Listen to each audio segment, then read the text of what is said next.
tous, cette semaine dans Église du Monde, je vous propose une aventure sur les 5 continents à travers la problématique de l'eau. Nous partirons à Istanbul, en Libye, au Soudan ou encore dans les plaines de Mongolie. Nous suivrons en fait le périple de mes deux invités, Loïc et Geoffroy de la Tulève. Bonjour à tous les deux. Bonjour Vous David. êtes deux frères. Deux frères. Et vous êtes partis pendant 15 mois à la rencontre des acteurs de l'eau dans le monde. Un projet que vous avez baptisé Hydrotour. Vous en avez fait un livre et un documentaire du même nom. On va voir le livre à l'écran. Voilà. L'objectif, montrer que des millions de personnes se battent au quotidien pour sauver l'eau qui meurt. Est-ce que vous avez trouvé des sources d'espoir pendant cette aventure? On était parti un peu dans l'idée de... On est parti avec l'idée complètement folle de trouver vraiment des solutions qu'on pourrait adapter partout. On était un peu jeunes.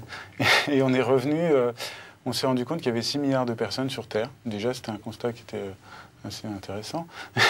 On ne le savait pas. Non, en fait, on s'est rendu compte qu'on était beaucoup sur Terre et qu'au-delà, justement, de chiffres catastrophiques qu'on annonce, nous, on voulait aller voir l'espoir plutôt que le désespoir, eh ben, il y avait 6 milliards d'acteurs. C'est-à-dire que certains le voient comme 6 milliards de problèmes, c'est 6 milliards d'êtres humains. Et nous, on l'a vu comme 6 milliards d'acteurs, donc ça veut dire 6 milliards de solutions. On s'est surtout rendu compte, c'est ce qui nous a poussé à partir, c'est de se dire qu'est-ce qui est motivant dans la vie, c'est les belles choses, la manière dont elles sont racontées.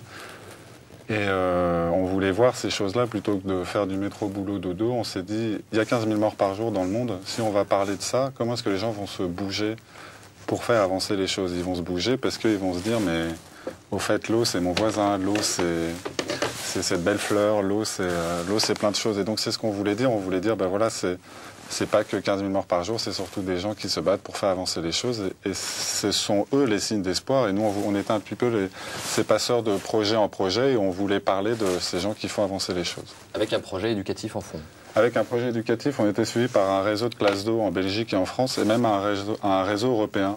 C'est un programme Comenius, donc qui regroupait 5 pays européens. C'est-à-dire que vous communiquiez avec les enfants voilà, en direct, par Internet, via notre site Internet. Et l'objectif, c'était de leur montrer, une fois tous les 15 jours, par l'intermédiaire des professeurs. C'est pour ça qu'on appelle ça un réseau de classes d'eau. C'est-à-dire que les professeurs mobilisaient leurs élèves une fois tous les 15 jours sur notre site Internet. Et nous, une fois tous les 2 jours, une fois tous les 3 jours, on actualisait notre site avec des nouvelles photos, des reportages par rapport à tout ce qu'on pouvait voir.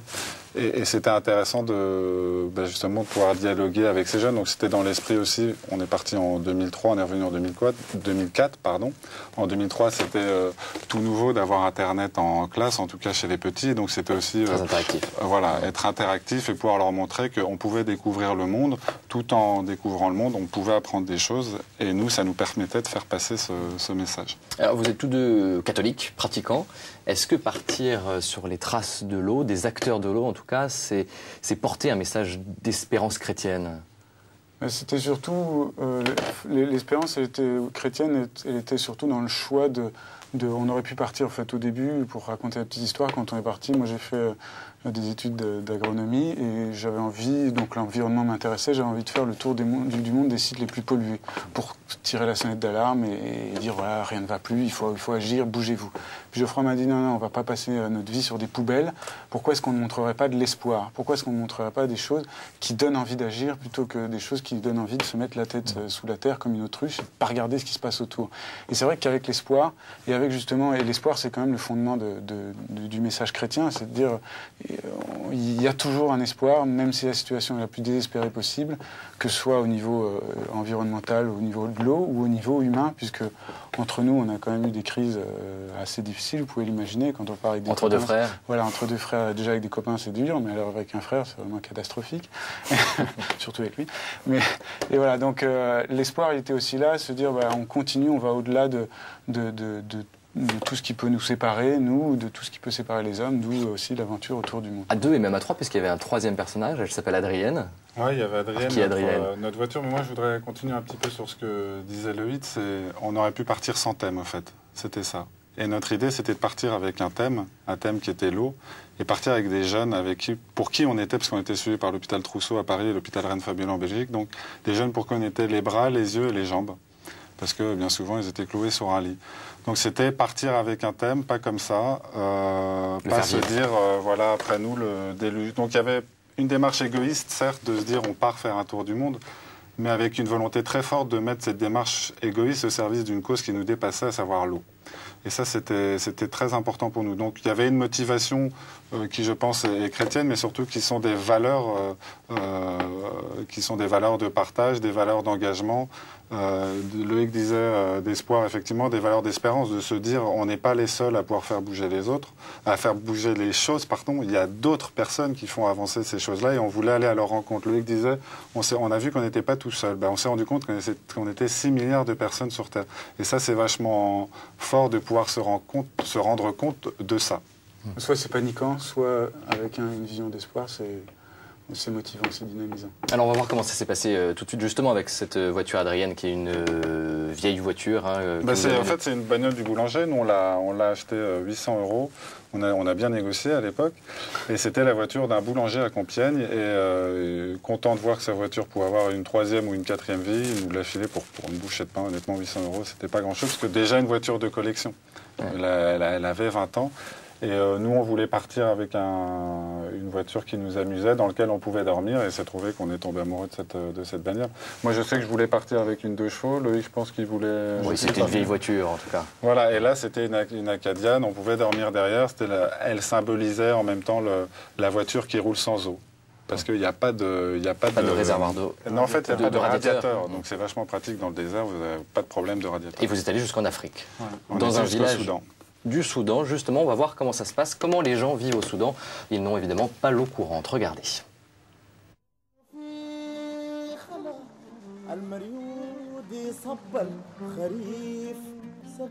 Nous sommes à Gubèche, aux portes du Darfour, sur la route du Tchad. Ici, l'eau courante, on ne connaît toujours pas. Les seuls tuyaux existants sont ceux qui relient les entrailles de la terre où est pompée l'eau, au château d'eau et à l'abreuvoir.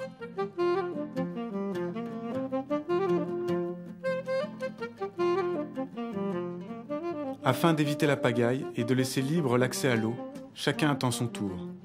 Quand il arrive, armé de 2 jerrycans de 20 litres, les enfants font des allées et venues entre leur donkey can et l'abreuvoir.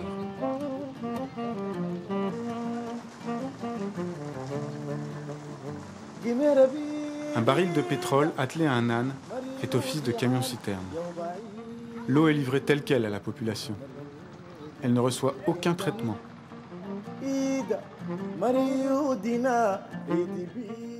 Avant de partir, le livreur d'eau doit passer à la caisse, car l'eau est payante.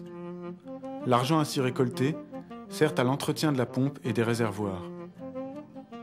Lui-même revendra à son tour l'eau aux habitants, mais plus cher, car il offre un véritable service, celui d'aller chercher l'eau à la station de pompage et de la livrer à domicile. Une manière de faire d'un autre temps hein, pour nous, Européens, ici dans les pays riches.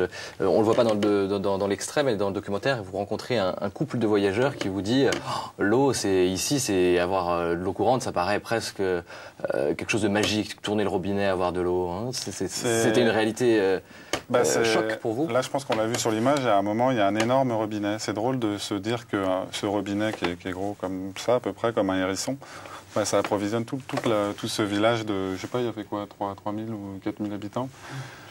Peut-être même plus. 15 000 habitants, je crois. C'était un gros village. Ouais, t'as raison, c'était une ville, mais coupée de toute route pour y arriver. Nous, on faisait 30 km par jour pour arriver dans ce village. Alors avec la 2 chevaux, bien sûr, mais on s'arrêtait tous les 500 mètres parfois. On déchargeait toutes les affaires de la voiture, on les posait à côté, on poussait la voiture, et puis on allait vite se mettre à un endroit où on était sûr qu'on pouvait redémarrer, on remettait les affaires dedans, et puis bon... Et vous êtes arrivé dans ce village un peu par hasard? Complètement par accident. Un accident, en fait, on a fait un accident, on a vu, il y avait une souche d'arbre qui était coupée sous la brousse, sous la hauteur des herbes, alors c'est des herbes hautes, on l'a pas vu. Une petite arbre un petit peu plus grosse que les autres, dans lequel on s'est embranché. La voiture en panne. Voilà, non, et comme on n'avait pas vu on roulait à côté des chemins, parce que les chemins étaient trop sablonneux, donc on roulait vraiment sur l'herbe. Et là, c'est moi qui conduisais, donc je me suis mangé le volant, Geoffroy s'est mangé le pare-brise, et il m'a gueulé, j'ai le coup pété. Donc catastrophe, je l'ai tiré en dehors de la voiture comme j'ai pu, et là on était au milieu de la brousse, à 8 km du premier village, donc à 8 km de ce village-là, non même 15 de celui-là, et 8 du village qui était derrière. Et le village qui était derrière, c'était vraiment un village où il n'y avait rien. Et donc j'ai couru, j'ai trouvé un gourbi sur le bord de la route, où un gars comprenait rien de ce que je disais, il m'a invité à boire le thé, alors que Geoffroy agonisait près de la voiture. Puis ensuite, il m'a dit, bon, avec les 3 mots d'arabe que je comprenais, on va voir un peu plus loin, donc on s'éloignait encore de Geoffroy, et puis Là, je suis tombé sur un deuxième gourbi, on m'a réinvité à boire le thé, je disais, il faut que j'aille sauver Geoffroy. Et puis là, ils ont harnaché un cheval avec une espèce de petite charrette. Ils vont remorquer jusqu'au village. Non, et alors ils ont emmené Geoffroy en charrette jusqu'au village qui était derrière, et dans lequel il a vu un pseudo-médecin. Mais heureusement, il n'avait rien. Il faut resituer parce que la voiture, il y avait 250 kg de matériel et on s'est pris cet arbre de plein fouet, si je puis dire. Enfin, frontalement. Le D150 kg de matériel n'étant pas attaché, nous ont projeté Loïc sur le volant, voilà, moi sur des conditions un peu difficiles. Oui. Sur le pare-brise. Et là, on le rencontre en rigolant, mais moi, j'ai dit, au fait, j'ai dit à Loïc, tu m'as cassé le cou, au fait. Et c'est là où on se rend compte qu'effectivement, le fait de se taper dessus, le fait des petites choses qui montent, et ben, on en vient à dire des aberrations comme Loïc, tu m'as cassé le cou. Et je sais qu'au moment où je l'ai dit, bah, j'étais un peu embêté, mais c'était une réalité, je me sentais... C'est une réalité du voyage. C'était une réalité du voyage, mais c'est là où on se rend compte que les petites pressions, si elles ne sont pas expliquées rapidement, bah, elles font monter d'autres... peut-être pas une haine, mais des choses qu'on ne souhaiterait pas qui sortent. Et là, bah, le fait que ce soit un moment dramatique, un moment grave du voyage, eh ben ça montrait qu'il y avait des tensions qui étaient là tous les jours entre nous. En tout cas, ce moment dramatique du voyage vous a permis de voir ce village. De bien rebondir, puisqu'on a pu, grâce à ça, voir ces stations de forage, de pompage, et on a pu... Je crois qu'on le verra peut-être un peu après, des baobabs. Voilà, on verra plus tard cet extrait. Et ça, c'était drôle de voir parce qu'on est resté dans le village. D'abord, c'est un village, il n'y avait pas de blancs depuis 1930. Alors, il y a des blancs qui passent, mais qui sont dans des voitures, des gros 4x4 qui ne s'arrêtent pas, qui sont des ONG ou des gouvernements. Ils passent. Et nous, le fait qu'on ait fait un accident et qu'on reste un petit peu plus de 10 jours, c'est ce qu'ils nous ont dit. Il n'y a pas eu de blancs qui sont passés et restés là, comme vous, depuis 1930. Donc on sentait un petit peu... Ils ont compris votre démarche sur l'eau, cette problématique, vous leur avez expliqué? En fait, il y a quelques personnes qui parlaient quelques mots d'anglais, et avec l'anglais, avec les 2-3 mots d'arabe qu'on connaissait, on a pu expliquer ce qu'on faisait. Et c'est comme ça qu'un paysan dans le village nous a dit, moi je vais vous montrer le baobab, je vais vous montrer ce qu'on cache dans notre baobab. Alors justement, ce baobab, on va le voir tout de suite dans un deuxième extrait. Par hasard, donc vous avez découvert qu'on pouvait stocker de l'eau dans un arbre. En image, regardez.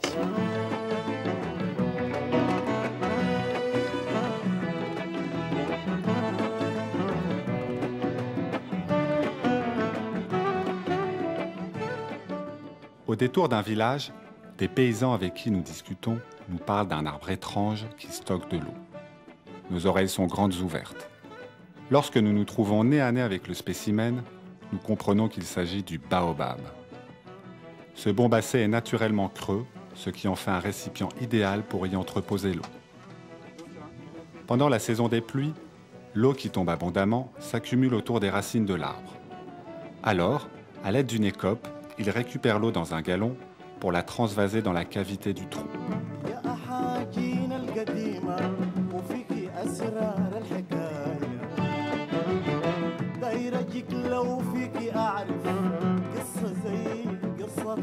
Une fois l'arbre rempli, une petite porte est fixée à l'entrée pour empêcher la poussière et les animaux curieux de pénétrer. La capacité de stockage d'un baobab peut aller jusqu'à 5000 litres d'eau, ce qui équivaut à la consommation d'eau d'une famille de 6 personnes pendant un an. Quand arrive la saison sèche, ils se souviennent que l'arbre renferme un trésor et répètent alors leurs gestes en sens inverse pour s'approvisionner en eau fraîche.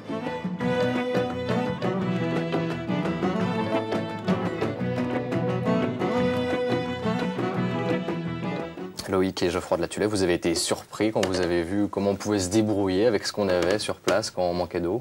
Et surtout qu'on ne savait pas exactement si cet arbre était naturellement creux ou bien si c'est eux qui avaient creusé. Et ça, on n'a pas réussi à avoir l'information là-bas. Et il a fallu qu'on se renseigne un petit peu après pour se rendre compte qu'en fait, c'est un arbre qui se vit tout seul. En fait, c'est naturel. Voilà, c'est naturel. Donc ça, c'était assez drôle. Et il y a, en fait, votre question tout à l'heure, c'était de savoir si ils étaient conscients de notre démarche. Et assez bizarrement, leur démarche était, notre démarche était bien mieux comprise dans tous ces pays-là que quand on a décidé de partir de France. Quand on a décidé de partir en France, on a dit mais vous êtes fous, qu'est-ce que vous allez faire, qu'est-ce que vous allez bien pouvoir apporter. Et à peine sorti de France, on est passé en Slovénie. En Slovénie, on rencontre une femme à côté d'une source d'eau. On lui dit voilà, on fait tout un truc on fait toute une expédition sur l'eau. Elle nous dit, mais bien sûr, moi je vais vous parler de l'eau, de l'histoire de ma source. Un petit peu plus loin en Roumanie, on rencontre une famille qui boit l'eau directement dans le delta du Danube. Cette famille ne nous prend pas pour des fous, nous dit, ben moi l'eau, ma vie de tous les jours c'est ça. Et je dois aller chercher l'eau dans le Danube avec mes fils. Et quand l'hiver est là, je suis obligé de creuser une tranchée pour ne pas aller dans le Danube, parce qu'ils vont puiser l'eau dans le Danube. Donc, comme il y a beaucoup de matière en suspension dans le Danube, ils sont obligés de mettre les jambes dans le Danube pour aller chercher l'eau un petit peu plus loin, là où il y a moins d'eau en suspension. Donc ils creusent, ils nous expliquaient ça en hiver, ils creusent un canal pour pouvoir pas se mouiller les pieds. Pour pas se mouiller les pieds, exactement. Parce qu'autrement, ils tombent malades et il prend froid. Donc tout ça, c'était drôle de se dire que pour nous, l'eau ne représente rien, c'est une chose vulgaire qui sort d'un robinet, là ou ailleurs. Ben, les gens comprenaient de démarche parce qu'ils savaient que l'eau, pour eux, c'était de la sueur, c'était éventuellement être malade. Il y a beaucoup de gens qui nous ont dit, ben voilà, moi l'eau, regarde, ma fille, elle est malade. L'eau, ben moi c'est ça, je mets l'eau dans un baobab, moi je le mets dans un Donkey Khan. On l'a vu tout à l'heure, à Donkey Khan, c'est un âne qui tracte un baril de pétrole. Donc c'était drôle de se dire qu'en France, notre projet n'avait pas de sens, où il en avait un avec ces jeunes qui nous suivaient, et prenait sens à partir du moment où on était sur la route. Est-ce que aller à la rencontre de l'eau, c'est découvrir toute une problématique, une culture qui se construit autour de cette eau qu'on n'a pas, ces difficultés? Est-ce que, en somme, elle génère des valeurs qu'on n'a plus ici en Europe, de nos pays riches? En fait, maintenant, et c'est ce qu'on essaie de faire, c'est de parler justement de l'eau et de repositionner l'eau au centre de toutes les discussions, dire que sans eau, on ne pourrait pas se développer. On ne pourrait strictement rien faire parce qu'on l'a vu, dans ce village au Soudan, ils avaient de la chance, ils avaient un puits, mais ceux qui sont à l'autre bout du village, ils mettent 1 heure pour aller chercher de l'eau, aller 1 heure retour, donc ça fait 2 heures, et ça plusieurs fois par jour parce qu'ils sont à pied. Et on l'a vu un peu plus loin, donc quand on est vraiment dans la brousse, là ils creusent des trous. Pendant la saison des pluies, ces trous se remplissent, ça fait des grands étangs, et ces étangs se remplissent et ils ont de l'eau pour toute l'année. Quand la saison des pluies était bonne, quand l'étang est bien imperméable, quand il n'y a pas trop d'évaporation. Donc ça fait beaucoup de conditions. Et là, les gens font jusqu'à 3 heures, 3, 4, 5 heures. C'était 60% de leur temps qui était passé à chercher de l'eau avec un âne quand ils ont de la chance d'en avoir un, sinon c'est à pied. Et là, ils vont chercher de l'eau et ils ne peuvent rien faire pendant ce temps-là. C'est-à-dire qu'ils ne peuvent pas construire de maison. C'est pour ça que je parlais de gourbi tout à l'heure en paille. Mais parce que pour faire des maisons, il faut des briques. Pour faire des briques, il faut de la boue. Donc toutes ces petites choses, on ne se rend pas compte, et c'est ce qu'on essaie de dire justement maintenant en France, sans culpabiliser les gens, dire mais attention, préservons l'eau parce que c'est la base de notre développement. Grâce à ça, on peut éduquer nos enfants, on peut cultiver notre champ, et puis on peut construire Paris, quoi. En tout cas, chaque région, ses problèmes, mais aussi ses solutions, comme vous venez de le dire. On va le voir également au Brésil. Là encore, on a trouvé une solution un peu particulière pour sauvegarder l'eau. Regardez. Chañaral est une ville côtière adossée au désert de Atacama, l'un des plus arides du monde. Si l'eau du ciel est rare, la brume venant de la mer, elle, est en revanche fréquente. Des ingénieurs ont imaginé de capter l'eau contenue dans le brouillard, en mettant sur pied des grands filets de ping-pong. Voilà, je les ai trouvés.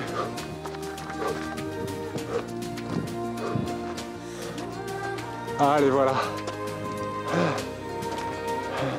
Ça ruisselle le long du filet vers le bas. En dessous, il y a une gouttière. Ça reste très simple. Qui amène l'eau à se diriger là-dedans, dans cette gargouille. Ensuite, ça descend jusque tout en bas par le tuyau que je vous ai montré tout à l'heure. La brume vient de l'océan et gravit la montagne poussée par les vents. Elle passe alors à travers les mailles, en laissant derrière elle des gouttelettes qui ruissellent dans une gouttière. La quantité d'eau captée d'un filet est en moyenne de 100 à 150 litres d'eau par jour.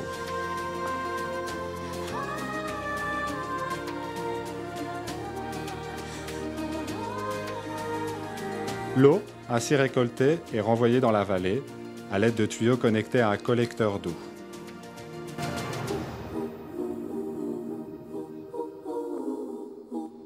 Le projet de Chañaral est à l'état expérimental, mais permet tout de même de cultiver des tomates toute l'année.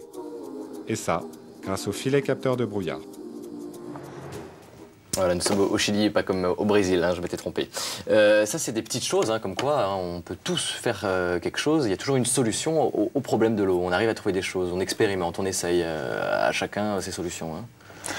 Cette rencontre, effectivement. Bon, les problématiques, nous, on est parti de France, on s'est dit, le problème de l'eau, il est africain.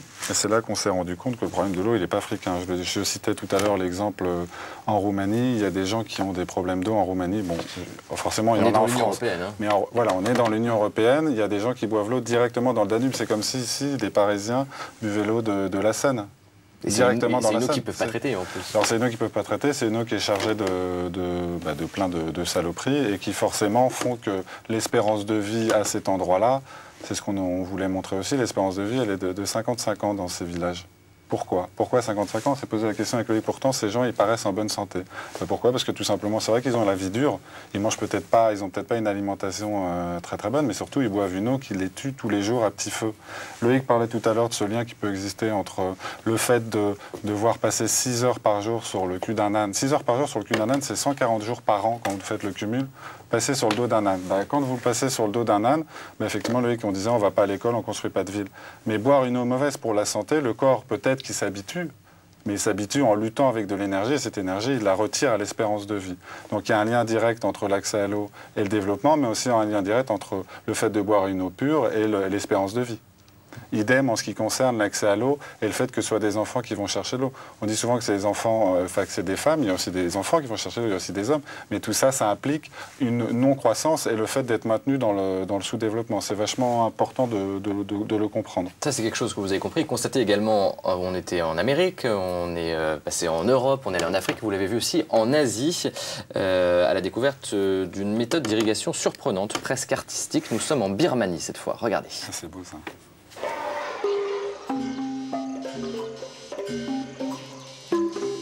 À l'Inde succède la Birmanie, doux mélange entre la culture indienne et asiatique. Dans la campagne, nous croisons des paysans qui irriguent encore leurs champs à l'aide d'arrosoirs. Nous sommes émerveillés par ce qui se joue devant nous. La chorégraphie semble être la même depuis des millénaires.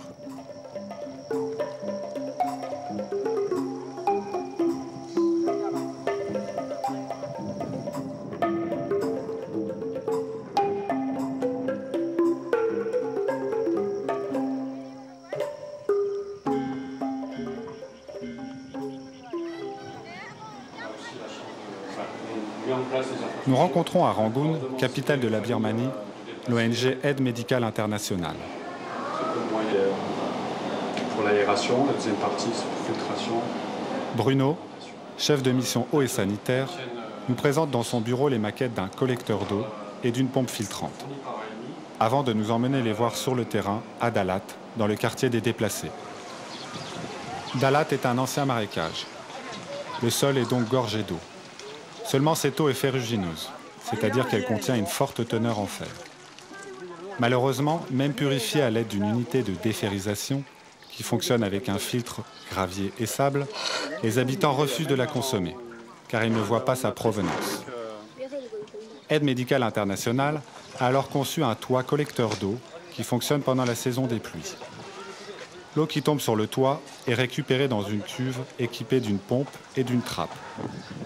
Ce procédé rudimentaire et peu coûteux permet de stocker 30 mètres cubes d'eau, soit l'équivalent de la consommation de 8 familles de 6 personnes pendant un an. Les familles sont responsables de la gestion et de l'entretien du collecteur d'eau. L'eau est donc payante. Dans les écoles, l'ONG a également fait un gros travail de sanitaire. Quand nous sommes arrivés ici, nous explique Bruno, il n'y avait pas de toilettes. Il a donc fallu construire des latrines équipées d'un système de chasse d'eau. Idem pour l'eau de boisson. Les enfants venaient à l'école, mais n'avaient pas d'eau pour boire ni se laver les mains, ce dont ils bénéficient aujourd'hui. J'imagine que vous avez rencontré beaucoup de gens de bonne volonté qui viennent se pencher sur ce problème de l'eau, que ce soit associations, hommes d'église, prêtres. Qu'est-ce qui vous a marqué dans ces rencontres? Mais surtout, l'eau était un prétexte de voyager, et puis c'était un prétexte aussi pour rencontrer des hommes formidables. Alors le Soudan, qui est un pays qui nous a beaucoup marqué, parce qu'on a vraiment l'impression d'être des aventuriers en allant au Soudan, puisqu'il y a très peu de touristes qui vont là-bas. On a rencontré le père Étienne Renaud, qui était un prêtre, un père blanc, qui nous a accueillis quand on est arrivé à Khartoum avec la voiture qui était en train de se casser en deux. Donc on avait cassé le châssis. On arrivait devant chez lui, on ne pouvait plus tourner à droite ni à gauche, on ne pouvait plus rien faire, plus passer les vitesses parce que la voiture était pliée. Il nous a accueillis les bras ouverts alors qu'il ne nous connaissait pas. Et lui faisait un boulot assez fantastique dans une ville qui est musulmane, avec pas mal d'immigrés qui venaient du sud du pays, qui étaient chrétiens, et qui fuyaient le sud qui était en guerre. Et il faisait, lui, il travaillait dans une association donc, pour apprendre la langue arabe à ces gens qui venaient du Sud. Et il faisait un travail assez formidable de rassemblement des gens, d'insertion et de rassemblement, sans justement diviser entre deux religions qui sont les musulmans et les chrétiens. Et pour rebondir sur cette idée de rassemblement, c'est ce qu'on dit, l'eau rassemble plutôt que divise. Et quand l'eau divise, on s'en rend bien compte, c'est un drame. Alors parfois on peut avoir des idées qui divergent entre mon frère et moi, mais en tout cas, on s'est rassemblés sur cette idée de l'eau. Et je crois que ça, c'est vachement important de le voir. On est partis, on ne se connaissait pas. Et je crois que c'est ça... pourquoi est-ce qu'on est parti entre frères? Pourquoi est-ce qu'on est parti sur ce thème de l'eau? L'objectif, c'était de voyager, d'apprendre des choses, mais aussi de se retrouver sur un thème. Et je crois que l'eau nous a permis de se retrouver, d'éclaircir, peut-être de nettoyer des choses qu'on avait sur un passif des 25 années qu'on avait pu avoir, où on s'est parlé, mais sans vraiment, on s'est croisés. Là, on ne s'est pas croisés, on a fait quelque chose ensemble sur ce thème de l'eau. Merci pour ce beau témoignage à tous les deux. Geoffroy et Loïc Delatullet, je rappelle que vous êtes les auteurs de ce livre Hydrotour, 6 milliards d'acteurs pour sauver l'eau, préfacé par Jacques Séguéla quand même. Et puis un documentaire Hydrotour aux sources de l'espoir, le tout aux éditions Biglow que vous avez créé à la suite de ce voyage. Pour en savoir plus, c'est également un site internet, c'est le www.hydrotour.org. Merci encore à tous les deux et puis on se retrouve la semaine prochaine pour un nouveau numéro d'Église du Monde.